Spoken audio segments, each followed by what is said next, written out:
Intellectually engaging to think outside the lines with conversation about the nation that never leaves you blind. Take a listen and pay attention. Here is where you find the educational, sensational meeting of the minds. Yeah, it's the meeting of the minds. Meeting of the minds. This is Meeting of the Minds. I am C'est La Vie, and if you are watching via social media or television, welcome. Thank you for watching. And if you are listening over podcast, thank you for listening. Today, I have a group of dynamic men with me. We are just on the tail end of a conference called Mastering Manhood Conference that you all had just recently. And we're going to kind of be going over this conference. To me, this is like... we also do a thing called the Men Talk Experience, right? Have you heard about that, Ricardo? I haven't, actually. Okay. So we also do the Men Talk Experience. It's very much related to Mastering Manhood Conference. I feel like the Mastering Manhood Conference is a sophisticated version of it. Right. And the Men Talk Experience is the not so sophisticated version of it. It's like barbershop talk. And I'm about to introduce the guys to you. But just let you know, the Men Talk Experience is crazy.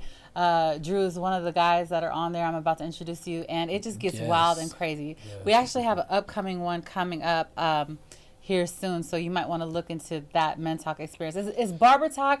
I was hosting it, and it was like keeping all the women at bay from killing Drew because he just says everything. Like, it was the hardest thing I ever hosted in my life because Drew would say the most outlandish thing, and I would be trying to stop all the women from killing him. It was amazing. Go look at footage of that. So let me introduce you. Let's get out of here. All right. Let me introduce the men in the conversation today with you all. So today we have Ricardo. Ricardo, will you pronounce your last name so I don't butcher it? Palomares. And you are a life coach? I am a speaker. I'm a leadership speaker. Okay, and filmmaker as well? I'm a filmmaker, explorer, author, and pretty much that's what I... So what I did for a while was... the last adventure that I did is I rode my bicycle from Alaska to Argentina. Really? Leading a group of men, making a documentary. Uh-huh. And then since then I started like realizing that through that I learned a lot about leadership. And manhood and things like that. Wow. And so that's what I teach today. What an experience. Oh my gosh. Yeah. From Alaska to Argentina. So wild. Kind of And you filmed that? Yeah, we're making a documentary right now. Okay, so it's a documentary and it will be released. It will be I released. cannot wait. Yeah. Is there a name to it yet? Or Pedal South. Is the okay, project. I'm going to be looking for that. Pedal South. That's really, interesting. really amazing. It's a long trip. On a bike. Yeah. Right? It's a really long trip. Wow. Also with us, we have Brian Ganges. Is that correct? Ganges. I knew it. I knew how to do it. That tells me you didn't pay attention. My apologies. Really, I hate butchering. That's why sometimes I let other people say the last name because I just have a habitual way of doing that, and I can't stand it. But you were somebody who helped facilitate the conference. Is that correct? I'm a part of the Man in Me Incorporation as far as being a facilitator of the domain. Whole Foods first and third Saturday Man and Me groups, and we have a nice group of guys. We meet together, we talk about issues. It's a pretty intimate group. It can always expand, but when we have the more intimate 5, 7, 10 guys, we talk about a lot of private, personal things that guys don't want to talk about in a group setting, a larger group setting. So when we have the smaller groups, guys get pretty open about issues and things that, you know, men don't cry and those sorts of things. We talk about issues and we process issues and we don't judge, and we just give guys an open platform, safe place just to say what's on their heart, what they feel, and we walk through it. All right. Yeah. And entrepreneur as well. So Absolutely. Thank you so much for being here. Thanks I for really having me. appreciate it. And then we have Robert Drew. Robert Drew is a comedian, to say the least. He doesn't think so, but he absolutely is one of the most funniest guys. You actually do your own show right now. I'm not going to hog it and say I do it by myself, but I have Men Talk Live. We're going to be coming back for our 4th season pretty soon. You know, we're working out the contracts and all that. It's a major thing, you know what I mean? So follow me on Facebook, Robert Drew. Robert is just hilarious. Yes, Robert, yes. And Drew. and Everybody knows me by Drew, though. I'm very honest, very transparent. You're gonna get me anywhere you go. And if you come to one of our Men Talk experiences, you will experience him, I'm sure. Yeah, to say the least. Every little bad spirit in me. Oh gosh. You know what I'm saying? So yeah, it is the opposite of the conference. It's just very more open. I want to use it's a lot out there. It's a lot out there. Yes, and so also with us, somebody who kind of makes the conference a little bit more sophisticated than the Man Talk experience is Dr. Ryan Schoenberg. Is that correct? Schoenbeck. See, of course. I should just stop with the last name. What is your name, sir? Let's do it again. It wasn't that hard, right? Schoenbeck. Oh, I'm just gonna give up on the last names. Please forgive me again. You're great. I just need a forgiveness card. Bad host. Bad host. So you teach leadership at St. Edward's University, and also you have. Tell me more about what you do.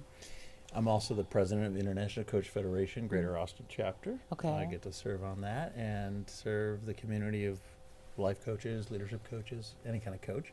And then I own my own company, Generosity Leadership, where I do leadership development, leadership coaching. And Generosity Leadership. Yeah, I can't wait to hear about that. I just love, we all have a gift somehow, and how do we contribute on the planet together? And it's so needed. We're in a time that basically, to punish you, they give you community service. So like, punishment is serving your community. Wow. That's the world. That's the world. Yeah. That's a punishment. That's pretty funny. Yeah, think about that. Chew on that for a second, ladies and gentlemen. Hard. So, also, before we dive in, I would like to, there are two gentlemen that help facilitate this, lead it. It's a combination of different leaders that make this happen. But one of them is one of my best friend's husband. His name is Isaac Rowe, plug. And he just dropped a book called Walking into Fatherhood. It is really a cute, amazing just cover. I really, really like that a lot. And so I'm just really, really proud of him. Just a neat book that just dropped. I'm sure if somebody wanted to find it, they could find it on Amazon plug. And so, yeah. So he dropped this, and I don't know anything about fatherhood, but I'm sure some people out there might want to know about fatherhood or about to be a father. And if you did, I suggest you get this book with Isaac Rowe. And then also one of my dear close friends, this man, if I want to be challenged theologically, this is who I go to. It is very difficult to challenge me theologically. I get bored very easily. This man, Joshua Banks, the book is called The Doctrine of Synchronization. Even the name itself is very powerful and meaningful, at least to me, and it puts together a whole bunch of ideas of what the book is about. But he wrote this, and he just will boggle your mind every single time about what you think you know about theology. And if there is something that I'm taking a stand on, I go to him first to poke holes at it. Like, I really let him, I go and I'm like, okay, what you got? Shoot it. And he tries to see if there's areas of weakness, but there never is. But anyway, that's another thing. So if anybody ever wanted to find this book, it's called The Doctrine of Synchronization, Joshua Banks. And this is his second book. The first one is called Jesus Others You, the Self-Centered Gospel. And that's really amazing, because there's a saying in the church that says Jesus, others, and then you. But he kind of takes this whole other approach that first you have to be self-centered before you serve anyone else, right? And he kind of takes a look at that theology. So yeah, these guys are my friends. This is the squad right here. So let us begin. So y'all went to the conference, and I kind of basically want the inside scoop. I want to know what happened, what y'all talked about, what was the highlights, and yeah, let's go. So one thing I heard y'all talked about was vulnerability. And vulnerability, when it comes to men, makes me very, very curious. And you mentioned vulnerability, didn't you? Yes, I did. So tell me a little bit about what went down on that. Well, vulnerability, it was the first speaker, Jonathan Sprinkles, and he actually ran down parts of his life, and he kind of spoke to how we put a facade out there as far as what manhood's supposed to look like. What's it supposed to be to look like to be a man? Societal stereotypes, Western culture, that sort of thing, macho, machismo, whatever you want to call it. And he just kind of broke his life down and was vulnerable. and just kind of revealed some things about his own personal experiences, struggles that he had, insecurities, many of the thoughts that he had that, society says, well, if the celebrities out there are wearing shades indoors, then that's what I need to do. Kind of how to fit in, because he was trying to get into another circle, trying to advance his career. But just many things like that he talked about as far as where he was weak. He did things to cover the weakness, to put forth a facade of strength or manhood.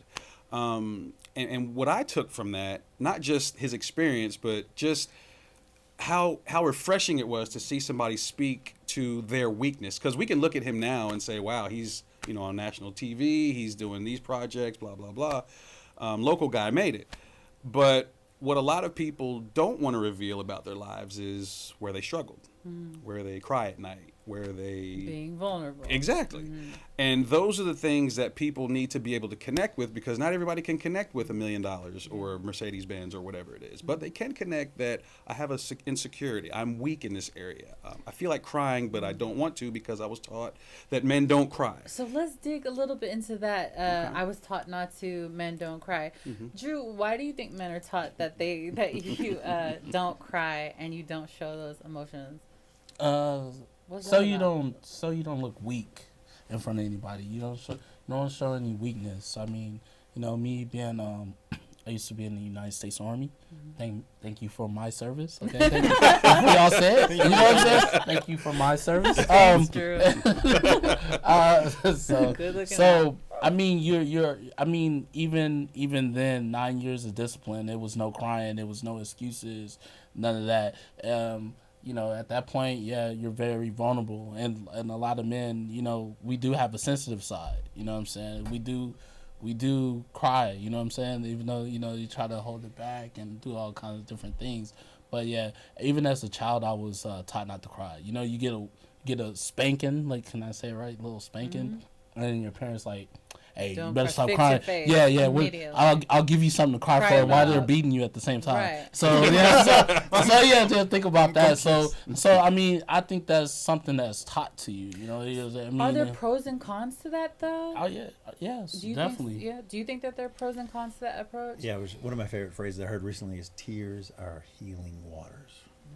That's cool. Yeah, and I was so moved by, in particular, the panel that Ricardo was on, because all of the men up there, including Saul Paul. Saul Paul, shout out if anybody wanted to check out his music, they can do that on iTunes. Go ahead. Really revealed themselves of like where they came from and on their journey, and in the talk that I gave, being vulnerable is one of the key elements of a servant leader, and like just being real with each other. And it is hard. Like I always had, I'm gonna make it so I got it all. I'm supposed to have it like I got it all together, right? And then I never ask for help. And then everyone thinks everything's good with him over there. He doesn't need anything. And that doesn't support anybody. And like you said, Brian, people don't relate to perfection. They relate to real. That's right. Right. Yeah. So at what point does it become like, y'all are being vulnerable, I'm going to be vulnerable too. I don't like a crybaby man. Like if you're crying too much, I'm like, why is your, I even have a name for it. It's called spaghetti spine. It's my nickname. Spaghetti spine for sure. I'm like, why is your spine so spaghetti? And for me, it's the guy who's like, I quit. I can't do this. I'm like, oh my gosh, that's like the most unattractive thing in the world. So at what point? Hardest question to me. See, I don't mind a man crying, and you could be like, I'm just prepared to listen. I don't mind a man crying. It's just when you cry too much. I'm just kidding. So you make men cry, is what I'm hearing. You just cry. I play the fifth. I play the fifth. So it's not weak for a man. At what point does it become weak for a man to cry and go? Oh man, that's like a really hard question. I mean, do you cry? I cry a lot. Let me start for I cry a lot, and I'll go like to support his point about. So I speak on conferences, right? And I speak on things that I've done. And the last thing that I did, so I rode my bicycle from Alaska to Argentina for like 2 years, right? And so I know that 99% of the people in the audience or 100% of the people in the audience would never, or it's never going to do the things that I've done. And so if I only tell them of the things that I've done, they would never connect to me. And the way that I connect with the audience is by sharing my pain.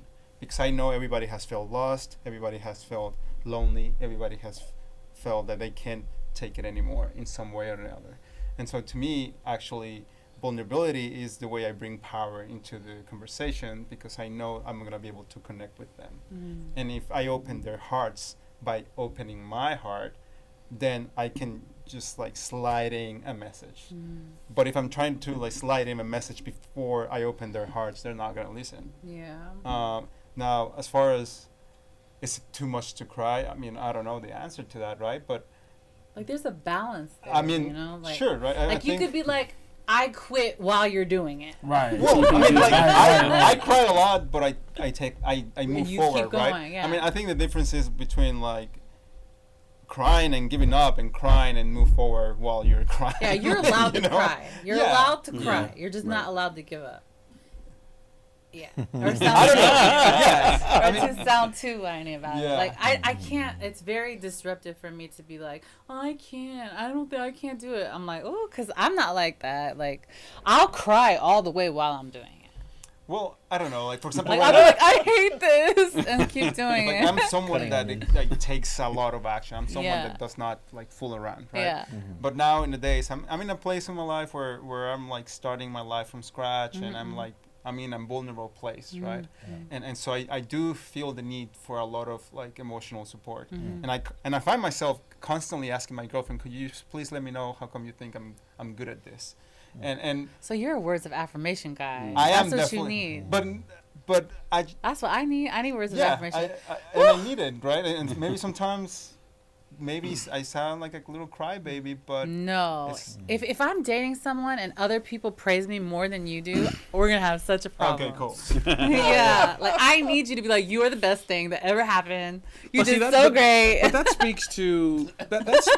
Wow. But that's That's what I hate. right, because you're not a words of Yeah. affirmation person. You know what you are? I'm going to tell you what you are. You're Oh, a my gift. God. You This is what I love. are you are a gift and maybe an acts of service. No, Yeah, you're a yeah. touch. You're a touch and Oh, probably yes, a definitely. touch Crazy. you're You're all a touch- little bit off. and maybe a gift. Yeah. Yeah. I'm a touch.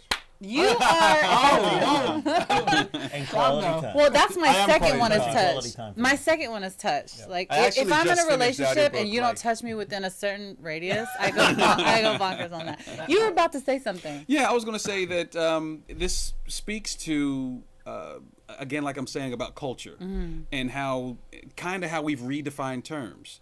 So we say manhood is the macho guy, the guys in the MMA, octagon, or those are men.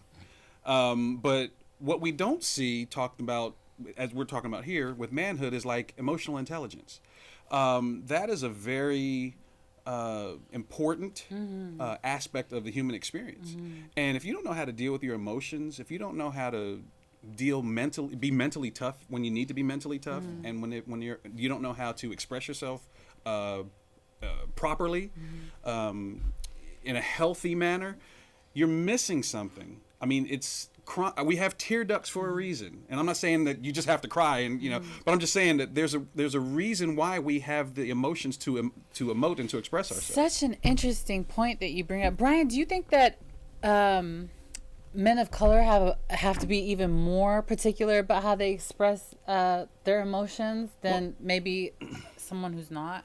Well, and that's kind of where it's kind of a dicey, not a dicey subject, but I'll just say the word dicey subject, because I think we base too many things on color. And I'm not saying that there isn't a different experience for Hispanics, blacks, whites, or Jews. I'm not saying that. I'm saying that black people feel love just like white people feel love, just like Hispanics feel love, just like women feel love, just like men feel love. But it's how you're taught about love, what you were taught what love looks like. So, for example, a woman might come from an environment where she was abused early on, physically, sexually abused early on. And so in order to get what she wants, she did favors. And in her mind, she was expressing love to a man in order to get what she wanted. Well, we all know that's a convoluted definition of love. It's not love. And so that was an expression that came from her experience, from her culture, not necessarily her color, but from her experience. And so when we look at an experience, we can't define a term based on our experience. We can, but it doesn't mean it's right. So in your mind, 3 + 3 might be 2. In your mind, it might be. I mean, that doesn't mean it's true, though. Yeah. So I'm saying that we have to look at things from a baseline, of truth, and then go from there. So, for example, we can't look at this table and say, well, I think this table is 2 feet long. Well, it's not 2 feet long, because the baseline measurement of a foot or a yard, tells us that this is not a 2 foot long table. So at some point, like I said about redefining terms, we have to get to a point where we have some type of a standard, and from that standard, we have to make determinations and assessments. And I think that we can all be on the same page if we do that. But if everybody has their own opinion about everything, we're going to have chaos. Interesting. I want to speak to you talking about the importance of emotional intelligence and having a healthy way of expressing emotion. Sure. So a lot of times also it's be a good boy. Don't be angry. Don't be so loud.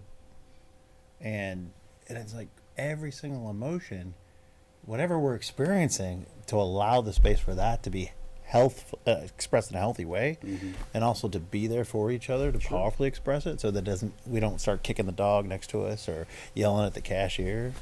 Exactly. And authentic tears. When I was hosting this leadership conference recently, I was so moved at the end by how generous the group of 32 leaders were, and as an expression of gratitude, as I was acknowledging the woman that I was co-facilitating with, I got moved and a tear came through, right? Or if you're sad, it's real. It's not like the kind of tears you're talking about. Whiny little, I can't do it. Yeah, spaghetti spine. No, that's cute. That's cute. I don't know if cute is the right word tonight. It's just sweat. I think I've only seen my dad cry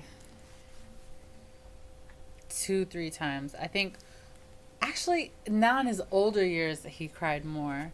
Actually, I think whenever it has to do with children being harmed, or like let's say Syria or something like that, like I saw him cry probably 2 times in his older years about something like that, and probably 1 time when I was an adult. But I didn't see my father cry like that, or maybe that has to do with it. I wonder what it is that y'all aren't allowed to. And I'm not gonna lie, it's really dicey for me if a man is crying on how, like, it has to be like, for me, like, if he's crying about children that are starving in Zimbabwe is a lot better than if he's crying about the lady at his job that's giving him a hard time. So is that what, I mean, your dad Why am I like this? Your dad is what you see as a man. Yeah. That's what you've seen. And he would never cry about that. So, like, I mean, mostly in my experience, women go for someone that's like their dad. Yeah. So if your dad wasn't a big crier, this guy that comes along being Ralph Transvent, sensitive man. You know what I'm saying? You need a man with sensitivity. Some women want that. Yeah, absolutely. Yeah, my dad's a very sensitive man. Yeah. So you just said he wasn't. No, he totally is. Oh, he is? My dad could be like Gandhi. I'm telling you. Hold on. Time out. You said he cried twice. But he doesn't. Okay, yeah. Okay, cool. Yeah, but I would associate that bit. Like If you cry, I would associate sensitivity being with that. You're real sensitive. I just never saw my dad cry on some I can't do it type stuff. Oh, yeah. I never saw him be sad like that, or angry or mean. He took the scariest thing that could happen to somebody with a smile on his face. So I have a curiosity there, like if he's withholding things that are real, like he's taught also to be strong. Yeah, he might. And I need to be the one that's strong. I wonder. And so is there stuff, and then sometimes they say, like, you hold on to anger, you've got inflammation, you've got tension, you got pain all over the place, right? And so you're right, because he's even said, I think I needed to talk to somebody. This is too vulnerable. Okay, yeah, let's get out of here. It's good for how many other guys people, had a dad who never said I love you? Right. You know? Oh yeah, that's totally my dad. Like Right? I mean, I think I've heard my dad tell me I love you one time, and I'm 36 years old. Yeah. And so my dad has no idea how to communicate in a healthy way. and communicate emotions in a healthy way and express them. And so, to me, I think we're talking about different things. Yeah. To me, I think we're talking about one, when you feel bad about yourself, and you feel weak and you feel bad about things. Yeah. Another thing, just the act of physical crying. Yeah. And another thing we're talking about, do we know how to express ourselves emotionally in a healthy way? Yeah. And that thing could be journaling, could be screaming, could be crying, could be whatever. Yeah. As long as he's expressing those emotions. Okay, And I think it's kind of like a different conversation. And specific with my dad, he just didn't know how to express himself emotionally, right? Speaking of expressing yourself emotionally, communication, what's up with y'all on that? Like, seriously, yeah, y'all are not very good at that. Yeah, I mean, Well, We are. Like, you talking about men or like we are? Y'all are good at communication when it comes to academics and stuff, but in a relationship, are y'all very good? Say a little bit at more. Look at this. Look at the generalizations coming out. Look at You this. trying to get some little tips? You ain't talking about that. I'm the best communicator. Really? You don't even know. Yeah, No brother. idea. Oh, good idea. Well, here's another. How many of us thought we learned from our parents' mistakes, poor communication, lack of being able to express emotion? So we went and said, let's become great communicators and be able to express our emotions in a healthy way. Yeah. I mean, to me, it was like, I will never experience what I saw with my parents. Wow. Period. And whatever I need to do to make sure that like generations of men who did know how to take care of their children is done with me. So y'all are saying that when y'all reach a level of hurt, y'all don't shut down? I do.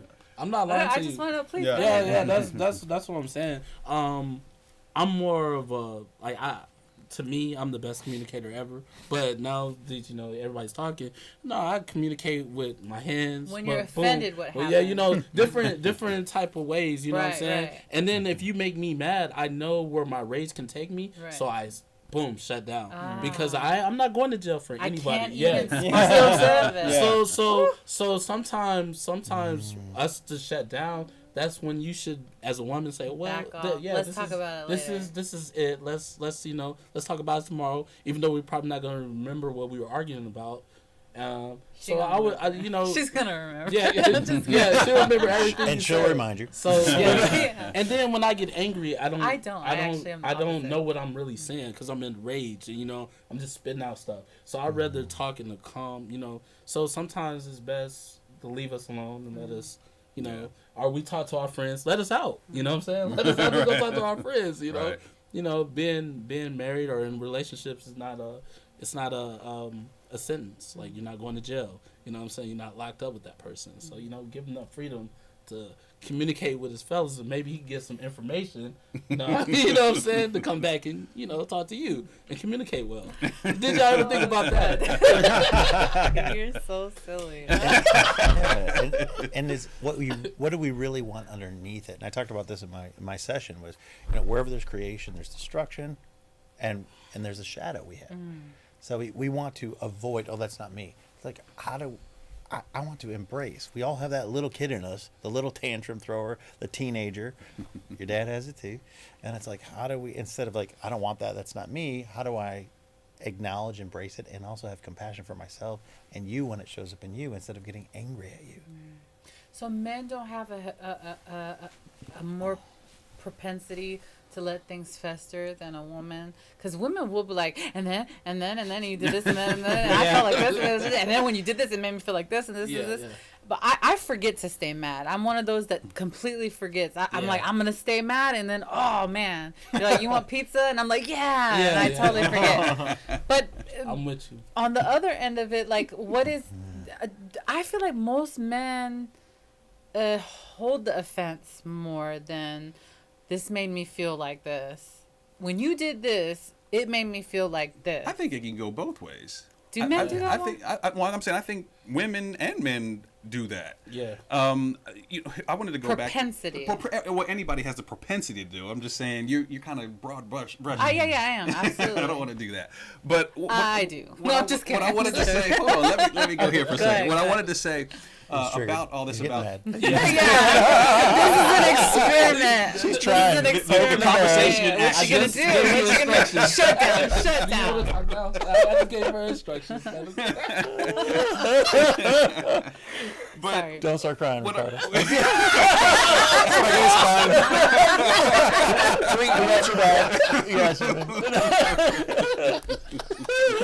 Oh no! Any man that rides a bike from Alaska to Argentina does not That's a qualify. man. Yeah, for spaghetti time. Well, how do you know? You know, I was crying on no, the side. I like to think it is. no, I like to it's think it was ow. antithetical. Like, that must hurt. No, it's antithetical. Talk about raw. No, it's antithetical. Wait, he was finishing, and then we'll come right to you, Ricardo. yeah. So you're asking these questions. You know, do men do this? Do men do that? You know, what I think is when we think about childhood. Let's give you an example. So in elementary school, you know, the human brain from birth to about 7. You know, those are the real formative years for the brain. Absolutely. And I'll just give you an example. So when a kid is just in school, first grade, you know, he doesn't care about really what the teacher's teaching. He's just a kid. He's just daydreaming, looking out the window. Teacher's over there talking. He's just looking out the window, looking at the squirrels, looking at the fire trucks go by, dreaming about flying in space, whatever he's doing. And you get these hand slaps. You know, Johnny, pay attention. Come to the board and write this. You know, I will not look out the window or whatever. I will pay attention. You know, okay. He goes back to his seat, does it again. He's just looking out the windows, not bothering anybody, not shooting spitballs. And so after a while, there is a subliminal message sent to this kid that says it's wrong to imagine things. It's wrong to daydream. And that might not be the intent of the teacher or the parent for punishing the kid for not paying attention in school. It's just that the kid is doing what kids do. But the problem is if the parent or the teacher isn't cognizant enough to know and emotionally intelligent enough to know that this child is expressing himself. He's not doing anything of malintent, but he's expressing himself. And if we're not careful, we can damage a child, and that fear of imagining, fear of being creative, fear of thinking outside the box is now put in a box. And that kid becomes a teenager, becomes an adult, because and he has problems functioning completely as an adult, as a 20-year-old or 30 or whatever. And if you really go back and you dig down into his past, into his subconscious mind, you'll find out that a lot of these things revert back to those years when he was in his formative years mentally, when the mental faculties were being solidified. There were problems there that need to be resolved. And when you carry them from first grade to 20 years old, and you wonder why guys don't want to dream, guys don't have a vision, guys don't have goals. I'm going to use that actually as a segue, what you're saying. Okay. So we're talking about, childhood and things that happen in childhood. Sure. And I kind of want to, attach this to what you do. When you're a child, you're very I-oriented, very self-oriented. You think about your needs. But, some people grow up, but they don't mature. Maturity has to do with beginning to consider other people's needs, right? And so we're living in a world that's very, very narcissistic. There's more narcissistic people in this world than there ever has been, ever. I mean, the percentage of people that are dealing with narcissism is just alarming. And so I want to segue that way into what you do about servitude and, serving, what's happening that people aren't crossing the barrier of, Sigmund Freud and, these psychological stages where you moved from all your self needs to considering others. We're, like I said earlier, being community service is a punishment in this age. So what's going on here? Yeah, no, right. I want to flip it a bit. Okay. I actually have the experience that we're having an increase of people who care. Really? And an increase of people who want to make a difference on the planet. Nice. I mean, just look at the representation of this table, Mm-hmm. right? We have each one of us. And then at the conference this year, I host a global conversation about reinventing organizations twice a month online, and we get people from all over the world, and within a short period of time people feel like they are related and they are connected and they all want to make a difference. So I appreciate you earlier in the conversation. You said, hey, let's turn it to the positive. So it's The narcissist that wants to make a difference so they look good on social media. Yeah. I'm just Yes, kidding. follow me. Whatever we Good, focus good. on is what we see, right? Right, So right. we're going to look for it. So I'm writing a leadership book, and in there I say, me is an upside down we. Mm. And if we really understand the meaning of us, there are no them.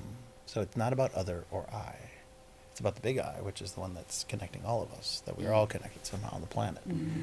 You know, so I'm seeing actually an upgrade of people who really care.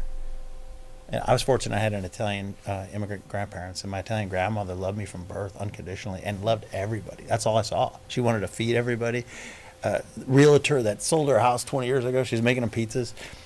And just having that unconditional love. But then I brought that as a man, and I do get up in front of people who aren't used to that, right? Mm-hmm. So that child that likes to play, right? He just goes out into the sand and he's like, let's play with everybody. But when people aren't used to let's play Right. everybody. So my excitement is I'm starting to see people want to play together more in a healthy way. Mm-hmm. And how can we be healthy with each other and learn how to be together where men were not taught and women were not taught how to be together. We learn by like a fly bumping into a window, and like bzz, bzz. And what do you know? I know my experience. Well, that's not enough. Right. There are a lot of people who care about, who spend their whole lives trying to figure out how to be together. That's right. And then groups like this group of people in these conferences that are bringing people together to actually learn new ways and have new models for each other. I think the best way to encapsulate that is the difference between awareness and not being aware. If you can expand your awareness, you can open your mind. It's kind of like what a transformer does on the telephone poles. So the power source, the power plant, sends the power through the lines at, let's say, 750,000 volts. And at your plug, and you're right there, that plug is a 110, 120 plug. So it can't take 750,000 volts and blow the building up. So the transformers outside increase the resistance and doesn't allow as much voltage into the building, and so it allows 110 to come to that voltage there. So what we have to do is have some sort of a transformer system in our own lives, in our mind, where we can, when necessary, open up, and when we need to, close down. And that's awareness. I mean, that's, to me, that's been key for the last several years with me. Being aware of who I am, being aware of my surroundings, being aware of my environment. And the more that you do that, the more open you are, I believe more good things will happen. I heard that another thing that you guys talked about was reclaiming your masculinity. I'd like to go around and ask each of you, what does masculinity mean to you? So I'm gonna go on the opposite way of what we just heard. So, what does masculinity mean to you? That's so interesting. Let me tell you a story. Can I tell you a story? Of course. Okay, so I grew up, my parents separated when I was 15 or so. My dad was never there emotionally or physically, so I was raised by a woman. Now, like women and men have naturally certain traits. And so by the time I was 18, 19, I could clearly see that I had developed feminine traits, that I was really in touch with my emotions, like you talked about, and there's certain things about it. Then I immigrated to the United States, and I met my mentor, who is a really powerful man. He's the man that I respect the most in my entire life. In 36 years of living, there's this one guy that I respect the most, and that's my mentor. And I saw him, and as soon as I saw him, I realized that there were certain traits that he had that I didn't have, right? And so I didn't know how to be a man. There's certain ways that he just developed himself, the way he talked, his personality, his the way he thought logically. There's certain traits that I just didn't have because I was not they were not shown to me growing up, and so at the beginning I thought that I didn't know how to be a man because I didn't know those traits, right? And then after he taught me those traits and I became a man, I realized that I became a man not because of those traits, because I was finally expressing myself fully. That that to me, being a man is the ability to express my feminine as much as my masculine side. I think each one of us has a little bit more masculine or feminine, but to me, it's about being able to recognize all of my parts and express them fully. And so, to me, on a daily basis, is to try to understand deeper and deeper what are those feminine traits that need to be connected physically and emotionally with a partner, and masculine sides that need to be wild in nature and the things that I do adventure wise. And so, long story short, I think to me masculinity is to be able to recognize what are those traits that you have and being able to comfortably and without hesitation express them. Okay. Drew, what is masculinity to you? When I say masculinity, I'm going the opposite way. I'm going the opposite way that we can. Yeah, no. Can I tell you a story? No, I'm just joking. That sounded so good. Like I was just like, yeah, that's yeah. But Sweet. He's hilarious. I can't really answer that question now because I mean it's so crazy. I mean I have this definition of what it should be, but is it true? No, that's just what I was taught. You know what I mean? Like it's just like you always gotta look tough, and you gotta like if somebody stared at you, you gotta just like, well, what you looking at? Like it might not even you just gotta get aggressive, like you know what I'm saying? It's just the man thing. You gotta have some muscles, you gotta have abs and all that kind of stuff. You know what I mean? You gotta be like a jock, sweat everywhere you go, different things like that. So I'm saying the crossover now. I'm just saying like I honestly, I'm seeing more men being vulnerable and, like, breaking down, crying to me. I'm like, oh, I don't know how to handle that because my dad, like, hey, shut up, don't touch me. You know what I'm saying? Don't hug me. What you mean? Like, Really? So when I got to the church I go to now, Agape, I was tripping out. Shout out to Agape yes, Christian Ministries. Yeah, if Bishop you want to go, to that church. Plug. Like, man. But, like, I was seeing men, like, hugging, uniting. And I was like, oh, man, I don't know how I can say this term, whatever.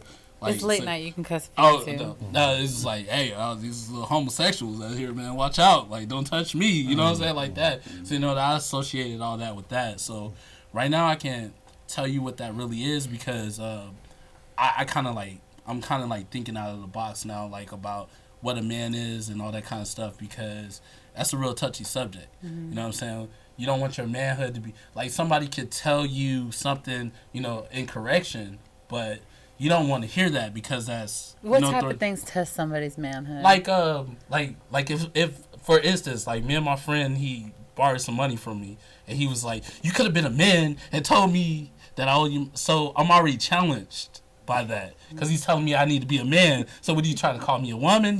Like all these things are going in your head. So like what I'm saying is like. Now, like, I think just masculinity is handling your business, having no excuses. You know what I'm saying? If that's what it means to me, that's what I believe. Having no excuses.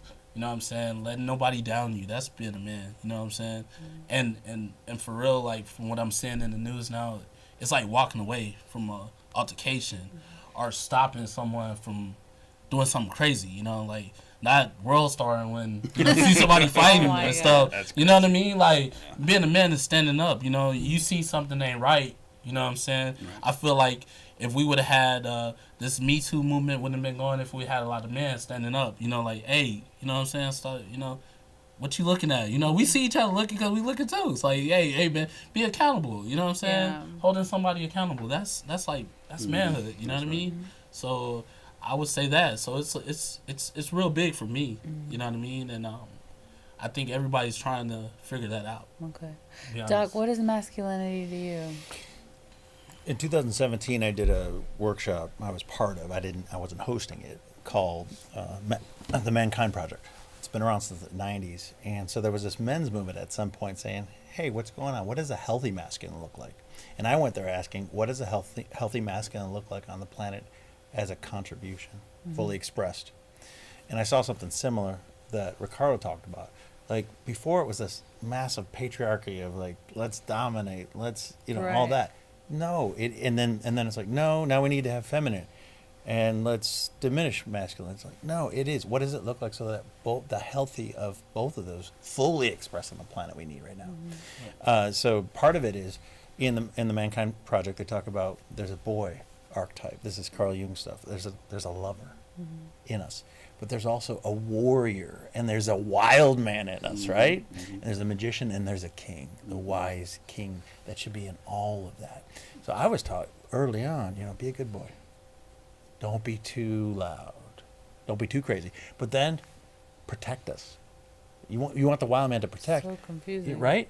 And then, but if you have all of that healthy, there's a fullness, and it's powerful. Right. Not forceful.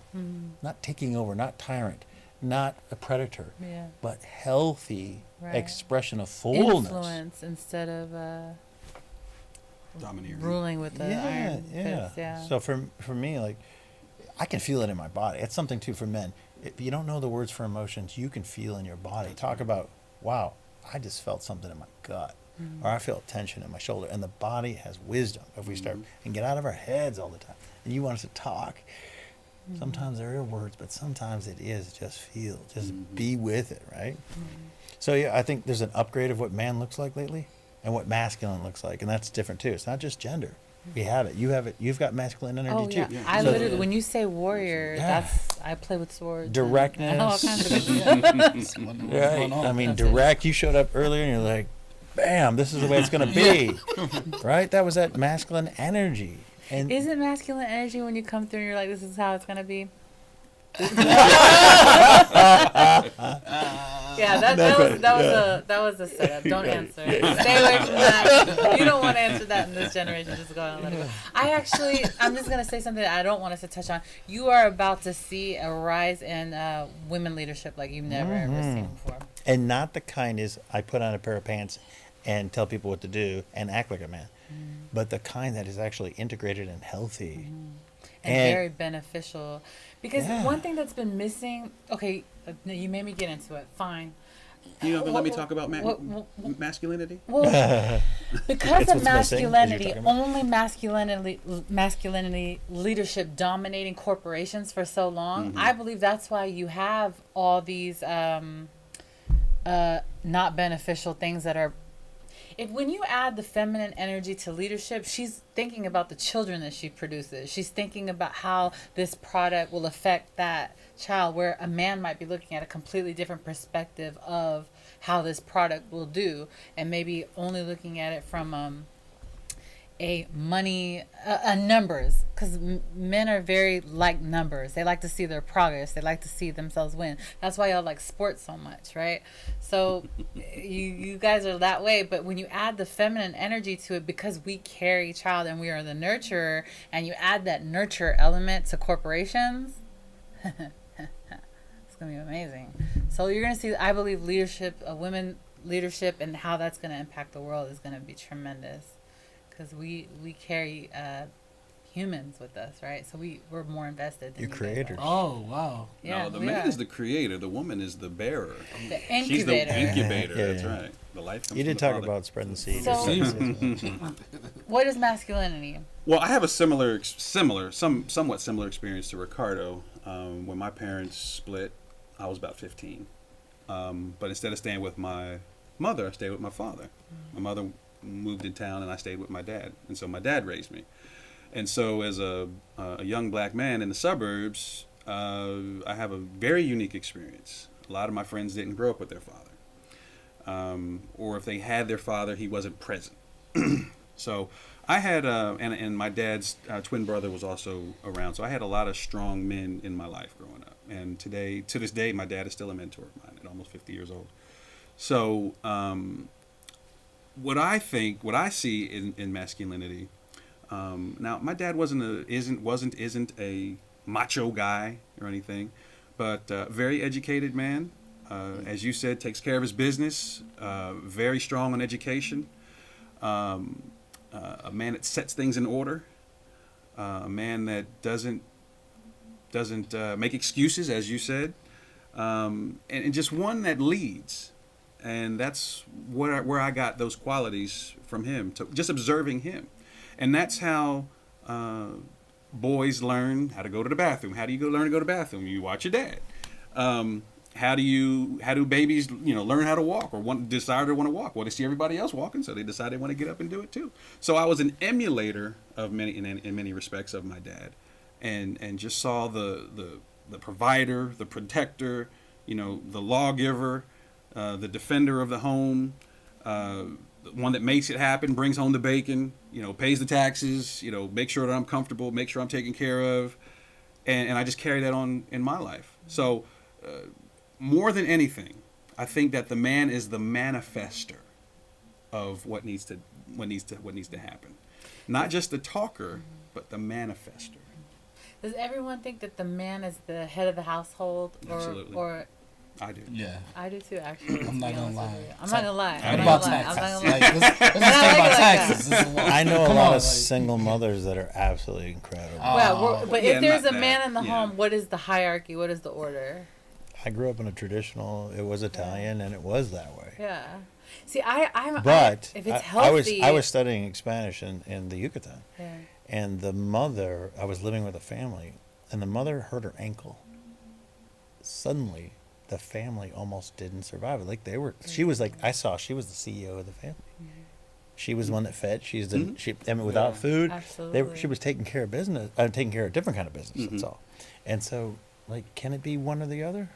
Well, not for me. But it sounds Not for like me. depends on how people phrase the question or how they interpret the question, because Right. it makes it seem like, well, women are second-class citizens. We're not saying See, that. that's the thing. We're not saying it that at all. has to do with healthy. Like, if a man cares about my protection, like fully invested in me being protected, and my benefit, and like he's invested in caring for me, and it's out of love. Absolutely. If we're walking down a road together, and I say we need to go right, and you say we need to go left, and we got all these kids in tow or whatever, one of us needs to make that decision.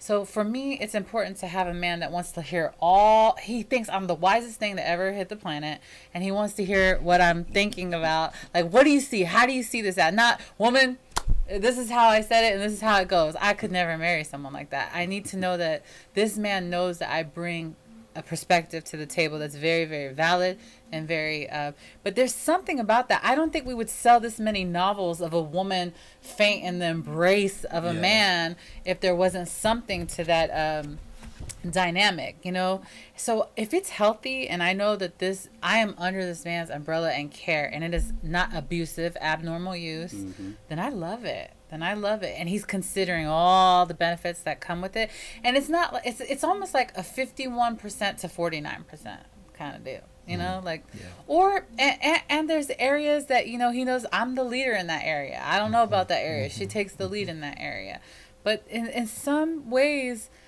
I do believe in that. I'm old-fashioned. I don't think everyone has to subscribe to it. I don't think everyone's household will be that way, but for some reason, I like it. I like it a lot. There's a book called The Way of the I Superior. like it a lot. There's a book called The Way of the Superior Man by David Deida. And he talks about the woman is the full expression of the universe. And the man is that solid grounding. So if I can be with you solid like that, you can go into your feminine and be the full expression. And we're if so I can, expressive. And if I can be with you when you're like, woo, all over the place, like that is where we get to be together powerfully, right? Wow. I'm using I that. got a little I'm horny. using that. He said everything I need to hear. I'm like, Look at me. He said I could be crazy Y'all ready to go to too. Vegas? He said I could be crazy. I can't stand that. Is this show really about hooking you up? I am so impressed with your verbiage right now that I'm actually blushing. That was such a wonderful thing to say. Do you see it?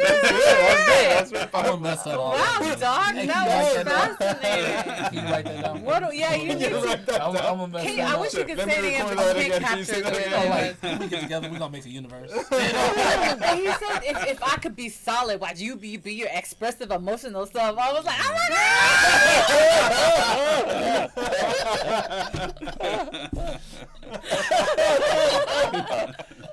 Yeah, that was great. That was like you were Elvis in that moment. And I was like, man, going crazy. Does anyone else want to add to this point? Because I'm about to take a turn. Oh, no, I don't want to go off. Okay. I don't want to mess up. Yeah, I don't want to mess up. Let's do that. That was where it needed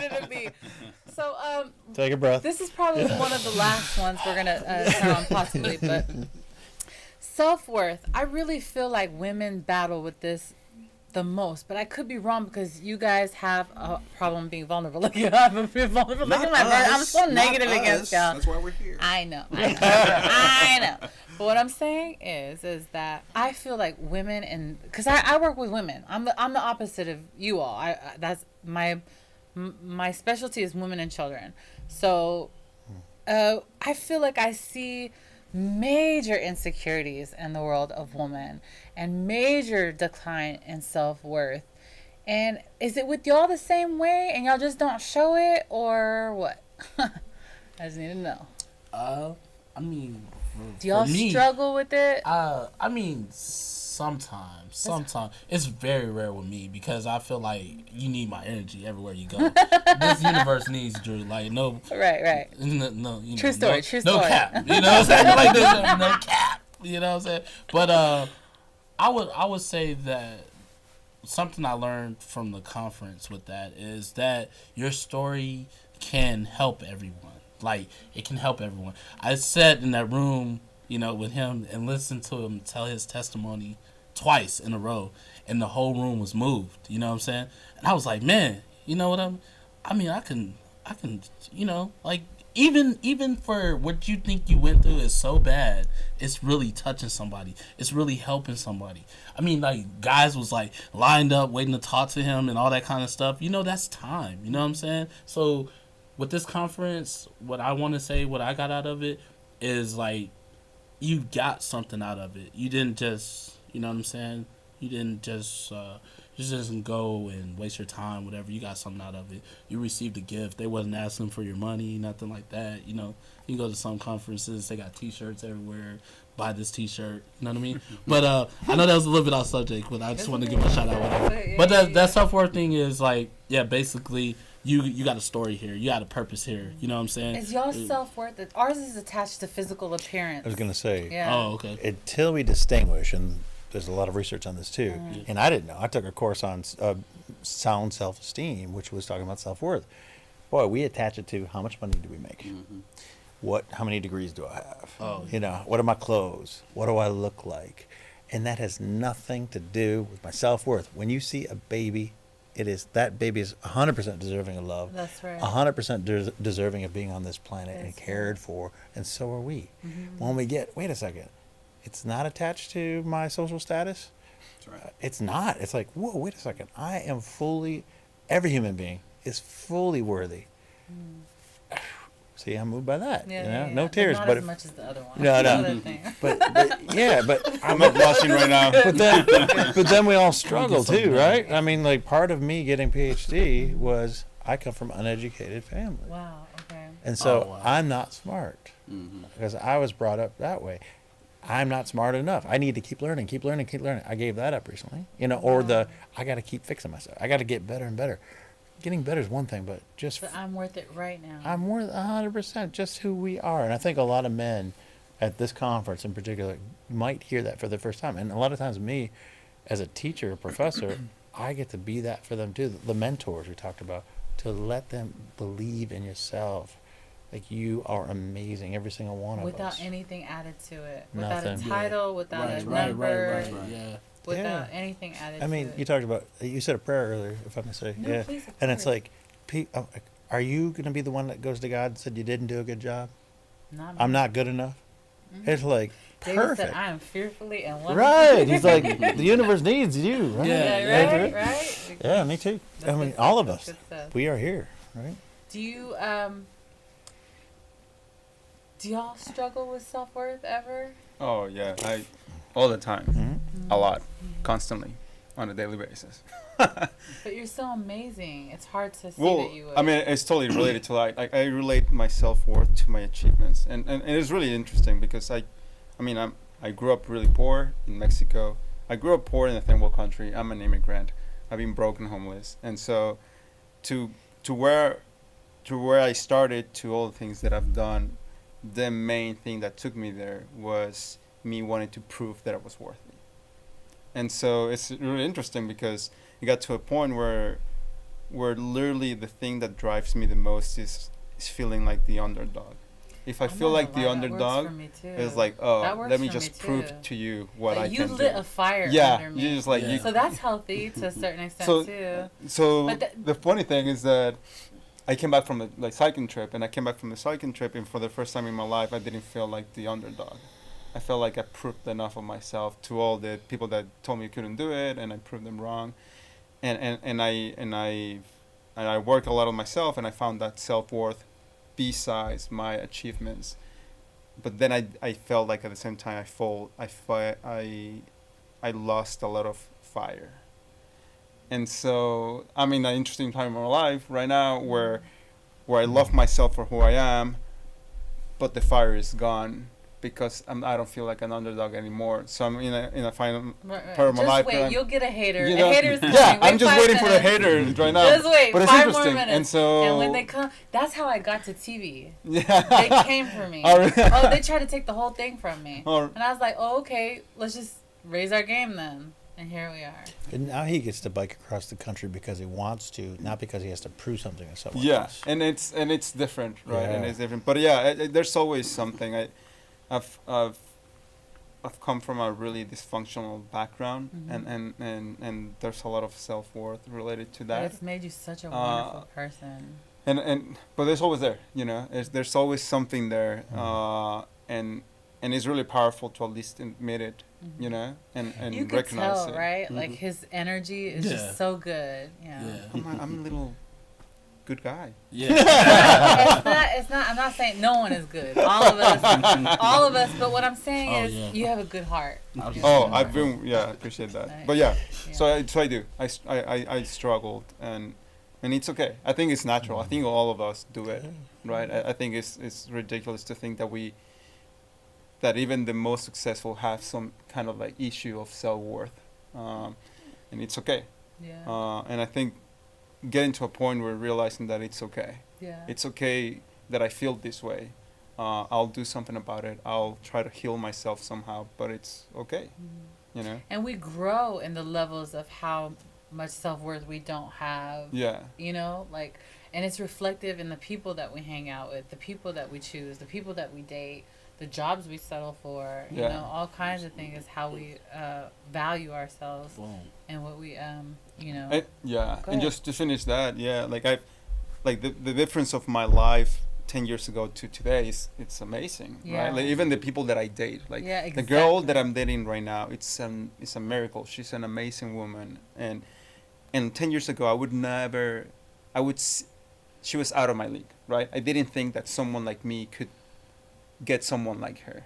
And so I proved myself, and I changed, and I grew as a man because I wanted to feel that I was worthy, right? And I know I'm worthy today, and probably I was worthy back then, but I couldn't see it that way. And so just that constant like improvement of self-worth has definitely like multiplied the blessings in my life, And I couldn't see it that way. That's the big thing. It's like our perception, the stories we tell ourselves, Yeah. the words that That's we right. use. Exactly. It's just that simple. Like I didn't see it. Yeah. I see differently Yeah. now. Mm-hmm. Yeah. Right.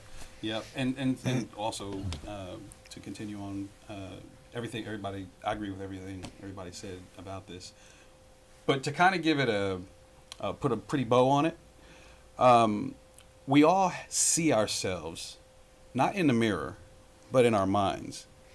And how we see ourselves in our mind, we manifest it by our actions, our clothes, our homes, the food we eat, like you said, who you date. It's all an expression through our body.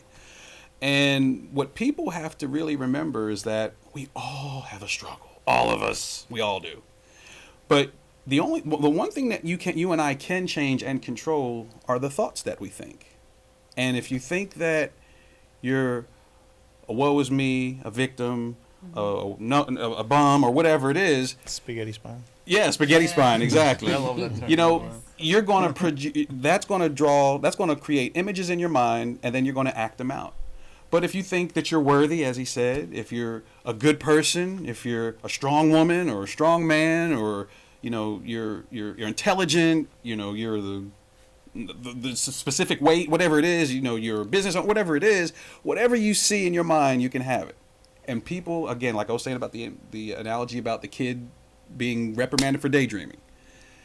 Those type of things are so detrimental to the well-being of a child, and they carry on further in life, that people really don't understand how serious that is.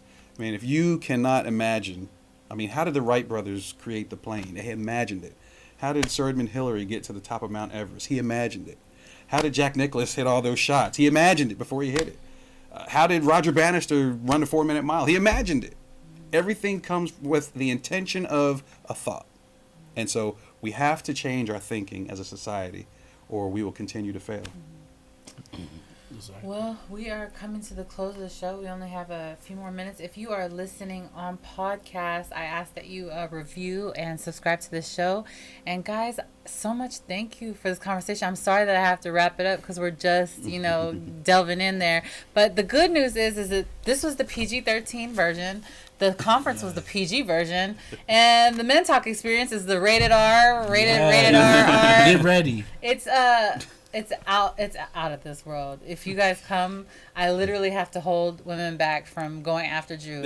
At one point, I was like, y'all could just meet him in the parking lot. I was like, y'all could just meet him in the parking lot. He was stepping on everybody's toes. It was. I'm telling you, it was like wrestling a bull down the ground. They needed a pedicure after that, huh? To control that crowd. But it's so much fun and so much insight into the minds of men, and we just got to crack the surface. But this gives you all, as the viewers, the opportunity to check out the people that have been on this panel. There's an opportunity to go to the Domain. I know, Brian, the first and third Saturday at Whole Foods and Domain, you hold something, and everyone, there's a website if somebody wanted to go look at it. I think that it posted, but can you mention that as well? Mastering Manhood, ATX.com. Oh, was that it? And was there something else? No, for you. Mine, GenerosityLeadership.com. Okay. And then you have that documentary coming out that we mentioned. Yeah, or they can check my website and if they they can find wanted it. to. Okay. Yeah, RicardoPal.com. Okay. You can check. And then stuff. if they wanted to see that show, they could check out YouTube. Oh yeah. On Facebook Live, they can follow me if they want to. Robert Drew, on all platforms: Instagram, Snapchat.